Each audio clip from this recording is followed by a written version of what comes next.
Hey friends, today I'm going to show you the future, and that is how we can create a completely customizable select without using JavaScript, a headless component to your library, and so on. This is done purely with CSS.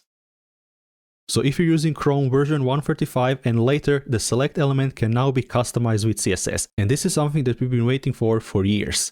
So you can see this is all possible thanks to this new CSS property, appearance base select, which puts the select element into a new configurable and stylable state to be commonly referred to as base styles.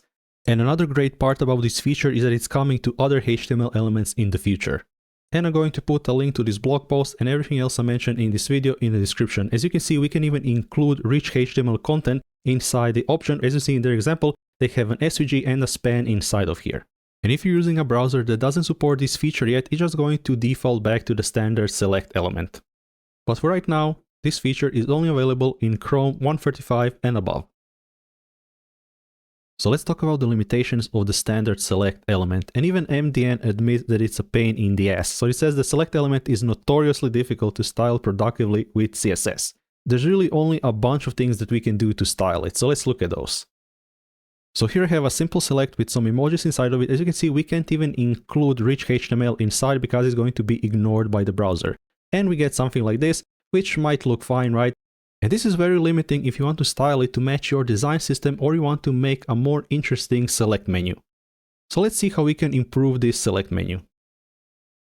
First, we can include some styles for the select, so we can reset the appearance. We can set the font to inherit, so it's going to inherit all the font styles, which is a really neat shortcut. Then let's add some padding, border radius, a background color, and a line height. Then we can use this pseudo class open to change the background color, and then we can style the option itself by setting the same background color. And that is basically everything that we can do to style a select menu. Of course, we can include additional styles to bring something like the arrow back, but as you can see, this is everything that we get. From afar, it looks great, but once we open the list itself, we're actually going to see it looks inconsistent. And it's not just the looks, but the functionality. Because, for example, what if you want to have a radial menu or whatever else? You have some crazy idea for a UI, you are very limited by the web platform. That being said, what is even a select element? So we can actually inspect this select element. As we can see, it just looks like a regular HTML tag select. You're probably familiar with this. It has options and so on. But what is this actually, and how can we see what it's actually made of under the hood? Well, we can go to the options in developer tools, and under elements, we can enable show user agent shadow DOM. And this is going to do a Scooby-Doo reveal on this element. So now if you look at the select, you can actually see what it's comprised of under the hood. So this select element is a browser primitive. If you're familiar with web components, this might look really familiar to you, right? So for example, here we have aria hidden true, so you can see how this is made of, but here is a slot, right? So it slots this value right here. And then we have some other elements, it's made of these divs. You can actually see how an option looks like. And we can see there is another shadow root, so this is made out of spans. And this is really interesting to explore. Have a look at something like a video element, you're going to see that it's made out of inputs and other elements. So now that we have this new CSS property, it's going to expose this API to us so we can style the select however we want. So what do?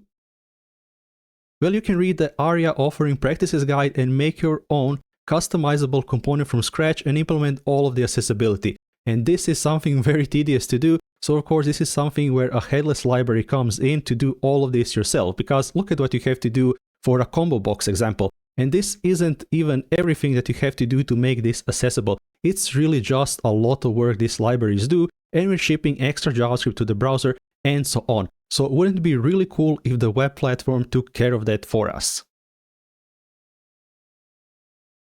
So let's see how we can customize a select. And we have some cool examples here from CodePen, so we can see how we can make a completely customizable select. As you can see, unlike the old select, this new select by default takes the space of the selected option. But of course, you can change these styles completely however you want. And then we have some standard things here, like having section and etc. As you can see, you can make some really interesting things. Like this Gmail select example with a hover effect. So we can see that we can make some really unique select menus. Or this currency picker example, so you can see how beautiful this looks like. So you can just pick any currency that we want from this list. It's beautifully styled, custom to our needs. Let's look at the anatomy of a custom select. So here I have a simple custom select, and the first thing that we have is of course the select element itself, which is the button that controls the display of the list.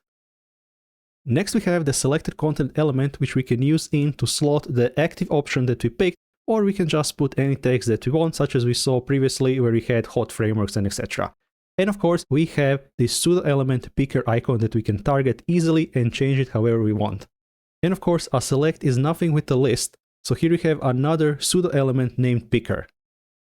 And then we have a standard option element. We can target option checked, and we can target the option checkmark. As you can see, now you get the same freedom as a headless UI component library.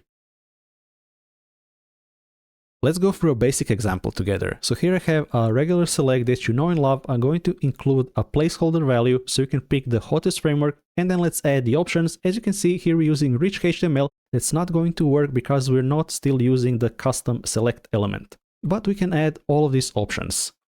And now if you look at the select, we can see that all of this rich HTML is ignored by the browser. I'm also going to make one more change. And that is, instead of this default value, I'm going to use a button, and inside of this button, I'm going to have this selected content element. And instead of the default picker, I'm going to use this emoji. But of course, you can use whatever you want. And now you can see when you go for this select and select an option, is going to reflect here. So next, let's look at how we can make this into a custom select menu. And to create a custom select element, the only thing that you have to do is define appearance base select on the select itself and on the picker. In this case, we're using nested styles to select the element itself by using ampersand, and then we can say use this pseudo element picker and just set appearance base select on them. And we can also look at something interesting if we inspect this element. So now this new CSS property exposes all of these elements to us for styling. So you can actually see here in the shadow root, here we have this select button, here is this pseudo picker select, right? And it also uses a popover, which is really interesting, and we have some other things like this picker icon that we can change using CSS.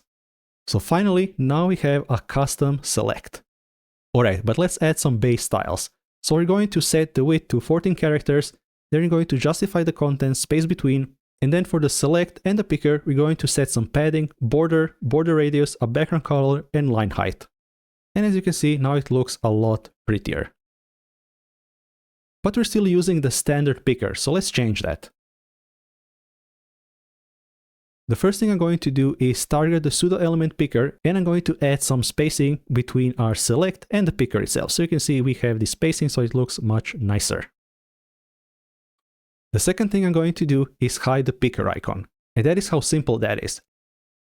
And to add an animation to the picker, we can just select the picker element, define a transition which is going to be rotate in this case, and then we just have to target the open pseudo class on the select itself. And this is a really neat trick if you're using CSS nesting. In this case, we're saying :open, and by saying ampersand at the end, we're escaping the child and selecting the parent select. So if select has the open state, we're going to rotate the picker by 90 degrees. So you can see we get this wonderful animation.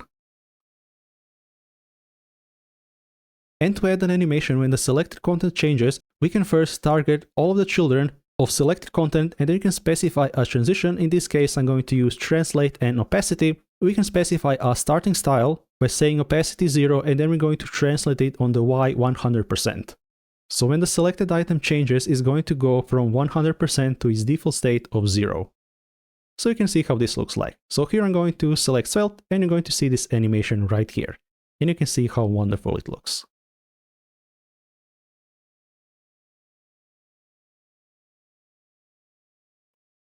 And there is one more thing that I want to mention, and this depends on the JavaScript framework you're using, but most likely when this feature comes out, it's probably going to break in your framework. And the reason for that is because the new select breaks the expected behavior. But if you're using something like Svelte, then you can just take out the rich HTML content, you can put it in a separate component or use a snippet. And I'm sure other JavaScript frameworks have a similar solution. But of course, if you're watching this in the future, then forget about it. That's it. If you want to support my work, you can become a YouTube channel member or a Patreon subscriber. If you like what you've seen, don't forget to like and subscribe, and I'll catch you in the next one. Peace.